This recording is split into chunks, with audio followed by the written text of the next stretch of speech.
지옥불이 뭔지 제대로 보여주는 폭탄, 네이팜탄을 아시나요?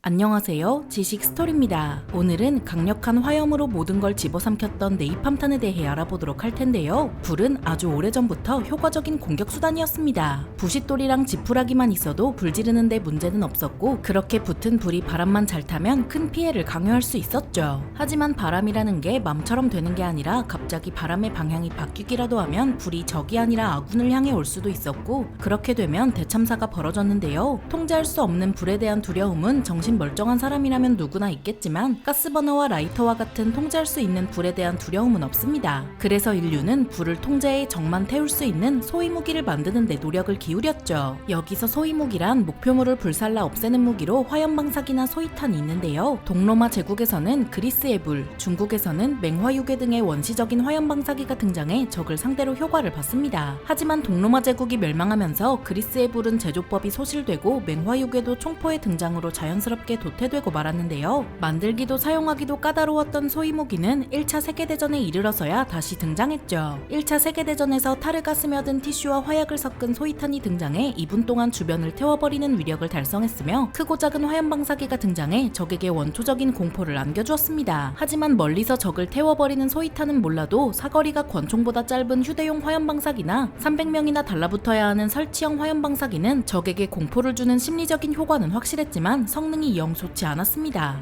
지옥같은 참호전이 끝난 지 얼마나 됐다고 화염방사기는 2차 대전에도 어김없이 등장해 벙커나 땅굴에 숨어있는 적에게 쓰였고, 전차에도 탑재되어 적에게 지옥불이 뭔지 보여주었는데요. 그런데 여기서 작은 사건이 생깁니다. 2차 세계대전 초기에 미국은 이런 소위무기에 라텍스를 섞어 넣어 더 찐득하고 오래 타도록 했지만, 일본이 동남아 식민지의 고무농장을 점령해버리면서 라텍스를 구할 수 없게 된 것이었죠. 여기서 라텍스란 고무나무의 껍질에 흠을 냈을 때 분비하는 우유빛깔의 액체로 쉽게 말해 천연 고무입니다. 그래서 미국의 유기화학자 루이스 피저와 그의 팀은 이런 라텍스를 대신할 걸 만들게 되는데요. 비타민 K의 합성, 염료에 사용되는 퀴논, 연고에 사용되는 코르티손, 우드워드 피셔 법칙 등 다양한 연구를 한 피셔는 그의 일생에 크게 후회가 남을 발명을 하게 되었죠. 1941년 12월 7일 일본의 진주만 공습으로 태평양 전쟁이 시작되자 그 다음 해 미국의 화생방부대는 피셔에게 비밀 연구를 제안했고, 이를 받아들인 피셔와 그의 팀은 같은 해 4월 중순에 한 분말을 개발합니다. 이 분말은 휘발유와 섞이면 매우 끈적끈적한 가연성 물질로 변했는데, 피셔의 동료 중 하나가 인을 첨가하면 효과가 더 좋을 거야 라고 제안합니다. 이 제안이 엄청난 괴물을 낳는 마의 주문서가 될 줄은 그 누구도 몰랐죠. 그렇게 탄생한 이 물질은 1942년 7월 4일 하버드 경영대학원 근처의 축구장에서 첫 실험을 거치고, 각각 다른 장소에서 두 차례의 실험을 더 거쳐 1943년 12월 15일 파푸아뉴기니에 처음 배치된 후 소위무기의 연료로 널리 쓰입니다. 여기서 등장한 분말이 바로 네이팜으로 휘발유에 섞지 않는 이상 평범한 분말처럼 보이는 게 특징이죠.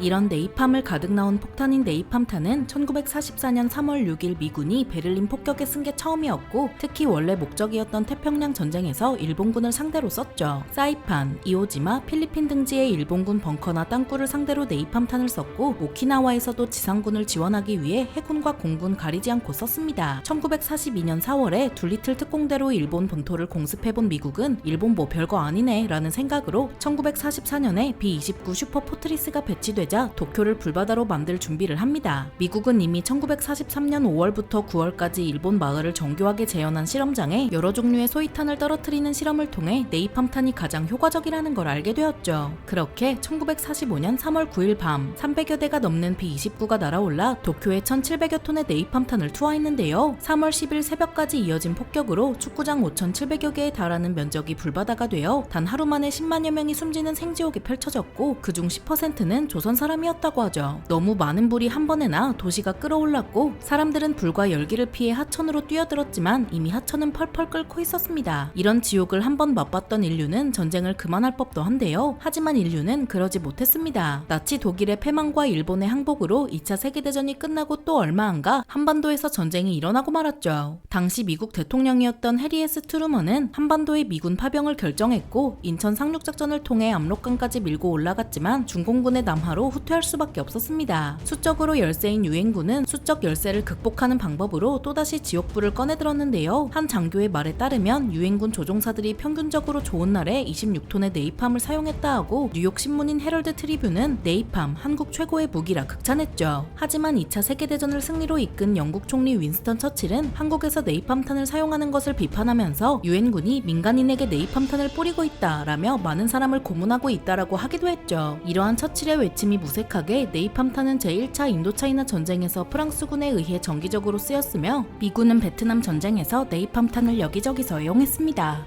1963년에서 1973년 사이에 무려 35만여 톤의 미국산 네이팜탄이 쓰였고 미군은 정말 목표를 가리지 않고 여기저기에 네이팜탄을 뿌리고 다녔습니다. 이렇게까지 네이팜탄이 애용되자 다우케미칼은 미군을 위해 한층 업그레이드된 네이팜 B를 제조하는데요. 그런데 여기서 걸림돌이 하나 생깁니다. 네이팜 B의 참상을 알린 뉴스 보도로 인해 자사 제품에 대한 불매운동이 일어났으며 대학생부터 화학공학자까지 가리지 않고 항의했는데요. 그런데도 다우케미칼은 첫 번째 의무는 정부라며 생산을 멈추지 않았고 네이팜 B는 베트남 전쟁의 상징이 되어버렸죠. 네이팜이 어느 정도로 잘 타는지 감이 안 잡힐 수도 있는데요. 네이팜 탄은 휘발유보다 더 오래 타는데 이게 또 찐득찐득해서 한번 붙으면 다 탈 때까지 떨어지지도 않습니다. 심지어 1000도씨에 가까운 온도로 타오른다니 맞고는 제정신으로 버틸 수가 없는데요. 그래서 네이팜 탄에 맞으면 물속으로 뛰어들어가곤 하지만 이미 근처의 물도 펄펄 끓고 있죠. 이러나 저러나 네이팜 탄이 떨어지면 살아남기 어렵습니다. 이런 게 한 발 떨어지면 635평이나 되는 범위를 불살라버리니 그야말로 지옥불이 다름없는데요. 이후 여러 전쟁에서 꾸준히 사용된 네이팜탄은 백린탄, 열압력탄 등의 더 효과적인 무기가 등장했다는 잔인할 정도로 현실적인 이유로 사용 빈도가 점차 줄어들게 됩니다. 하지만 테르밋이 포함된 네이팜탄의 경우 백린탄과 마찬가지로 물속에 들어가도 꺼지지 않는다고 하니 네이팜탄이 완전히 사라졌다고 하긴 어렵겠죠. 다이너마이트를 발명한 노벨 역시 다이너마이트가 살상용으로 쓰이는 걸 원하지 않았고 원자폭탄 개발에 참여한 오펜하이머도 나는 이제 죽음이요 세상의 파괴자가 되었도다 라는 자주 섞인 말을 남긴 바 있죠. 1973년에 퓰리처상을 수상한 사진 소녀의 절규의 주인공 판티킨 푹은 1972년에 가족들과 함께 사원에 은신 중이었다가 네이팜탄으로 주변이 불바다가 되고 본인도 3도 화상을 입게 되었습니다. 기자에 의해 병원으로 옮겨진 김푹은 14개월간의 입원 치료 끝에 퇴원했지만 퇴원 후에도 계속되는 고통과 싸우며 치료를 이어가야만 했죠. 이런 이유로 네이팜탄이 국제법으로 금지되어 있는 걸로 아실 텐데요. 사실 국제법은 네이팜탄을 구체적으로 금지하고 있지 않습니다. 다만 민간인에 대한 사용은 특정 재래식 무기 협약에 의해 금지되어 있지만 이조차도 허점이 있어 여전히 백린탄이나 열압력탄 등의 무기가 쓰이고 있죠. 이런 잔인한 현실과 고통 속에서도 포기하지 않은 김푹은 나는 이제 전쟁의 피해자가 아닌 생존자라며 50년이 지난 지금 나는 친구이자 조력자, 어머니, 할머니 그리고 평화를 촉구하는 생존자다 라고 말했습니다. 김푹은 몸이 아픈데도 수십 년간 반전운동에 참여한 인사였고 1992년에 캐나다로 망명한 후 자서전을 출간하고 국제재단도 만들어 전쟁을 겪는 아이들을 도왔습니다. 1997년에는 유네스코에서 UN 평화문화 친선대사로 임명돼 세계를 돌며 평화의 메시지를 전하기도 했죠. 김푹은 모든 이들이 사랑과 희망, 용서로 가득 찬 삶을 살 수 있길 바란다 라며 만약 그런 삶을 사는 방법을 배운다면 전쟁은 결코 필요하지 않을 것이라 말했습니다. 가슴 아픈 역사가 있는 우리나라도 그 역사가 반복되지 않도록 모두가 노력하며 평화는 100번 1000번 말해도 과하지 않다는 걸 잊지 않았으면 합니다. 이렇게 지상의 불을 가져와 모든 걸 불살라버리는 끔찍한 무기 네이팜탄에 대해 알아보았는데요. 영상이 유익하셨다면 구독과 좋아요 부탁드립니다. 감사합니다. 지식스토리였습니다.